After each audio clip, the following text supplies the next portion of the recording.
자, 오늘 삼성전자 반등은 나와주었지만 좀 이런 생각을 하셨을 거예요. 오늘 삼성전자가 도대체 왜 올랐지? 자, 지금 유가도 올랐고 금리도 올랐고 미국 증시 반도체 다 좋지 않았어요. 근데 생각보다 시장이 크게 흔들리지 않았습니다. 어제는 애플의 중국발 메모리 테스트 소식까지 나왔죠. 예전 같았으면 바로 반응했을 만한 소식입니다. 자, 그리고 내일은 이제 CPI도 남아 있습니다. 악재성 뉴스는 계속해서 나오고 있는데 시장은 생각보다 조용합니다. 그리고 하루 사이 또 하나의 움직임이 나왔습니다. 엔비디아가 블랙록, 골드만삭스 등 월가 6곳과 손을 잡았습니다. 자, 규모가 무려 5천억 달러. 자, 우리 돈으로 710조 원입니다. 근데 이게 단순한 투자 이야기가 아닙니다. 엔비디아가 이제 칩만 파는 게 아닙니다. 자, AI 기업들이 그 칩을 실제로 살 수 있도록 그런 투자 환경 자체를 만들어 주겠다는 겁니다. 아폴로, 블랙록, 골드만삭스 등 세계적인 그런 금융사들이 함께 들어왔습니다. 특히 이 블랙록 같은 글로벌 자산 운영사까지 이 엔비디아와 같이 움직인다는 점도 굉장히 좀 눈여겨볼 필요가 있습니다. 지금 AI 인프라에 들어갈 돈도 마련하고 실제 데이터 센터에서 투자가 진행될 수 있도록 금융까지 붙인 겁니다. 지금 아폴로 측에서는 인프라 구축에 8조가 넘는 그런 자본이 투입될 것이라고 예상을 했고, 모건 스탠리도 하이퍼스케일러들의 AI 인프라 투자 규모가 2026년부터 28년까지 3조 5천억 달러에 이를 것이라고 전망을 했습니다. 자, 사실 이 정도 규모라면 이제 AI 투자를 단순히 반도체가 얼마나 팔릴까로만 볼 수는 없습니다. 실제로 얼마나 많은 AI 인프라가 만들어지고 또 얼마나 빠르게 가동되는지 봐야 하는 겁니다. 자, 그런데 하루 사이에 이 부분과 연결되는 그런 숫자가 나왔습니다. 미국 데이터 센터 가동 전망치가 83%나 상향됐습니다. 자, 쉽게 말해서 10명이 올 줄 알았는데 갑자기 18명이 막 쳐들어온 겁니다. 자, 우리가 아직 체감하지 못하는 사이에 AI 인프라가 예상보다 훨씬 더 빠르게 커지고 있다는 겁니다. 자, 중요한 건 이런 데이터 센터를 몇 개 짓느냐가 아닙니다. 실제로 얼마나 빠르게 가동되느냐입니다. 이 데이터 센터가 지어져도 전력이나 뭐 장비가 들어오지 않으면 이건 그냥 건물일 뿐입니다. 자, 그런데 가동 전망 자체가 크게 올라갔다는 건 AI 투자가 실제 운영 단계로 넘어가는 그런 속도가 굉장히 빨라지고 있다는 뜻입니다.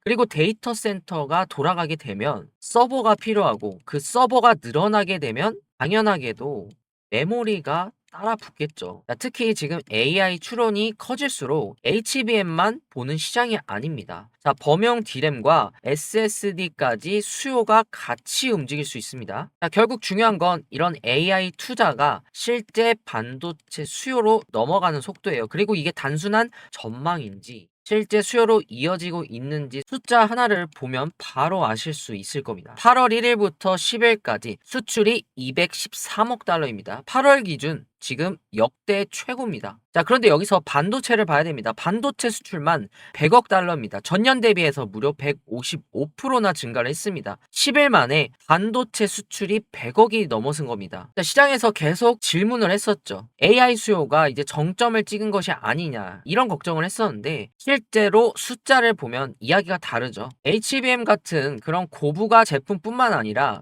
D램, 낸드 가격 상승까지 겹치면서 실제 수출로 확인이 되고 있는 겁니다. 특히 반도체 수출이 전년 대비 155%가 늘어났다는 건 상당한 증가폭입니다. 시장에서 어떤 이야기가 나오든 결국 실제 수요가 있는지는 우리는 숫자를 보고 확인해야 됩니다. 그리고 지금 나온 숫자는 적어도 AI 반도체 수요가 꺾였다는 쪽과는 거리가 멉니다. 자, 결국 이 모든 게 지금 뭐 실적과 펀더멘탈이 의미 없는 시장이라고 하지만 분명하게도 주가에 반영이 될 겁니다. 자, 오늘 정리를 한번 좀 해보겠습니다. 지금 엔비디아가 블랙록, 골드만삭스 등 월가 6곳과 함께 710조 원 규모의 판을 깔아놨습니다. 데이터 센터 가동 전망은 그리고 83%나 올라왔습니다. 그리고 8월 10일 만에 반도체 수출은 100억 달러, 전년 대비 155%나 증가를 했습니다. 각각 다른 호재처럼 보이지만 결국 방향은 같습니다. AI 투자가 줄어드는 게 아니라 실제 인프라 구축과 가동으로 넘어가고 있다는 겁니다. 엔비디아가 칩을 팔려면 데이터 센터가 필요하고 데이터 센터가 실제로 돌아가기 시작하면 메모리 수요가 발생합니다.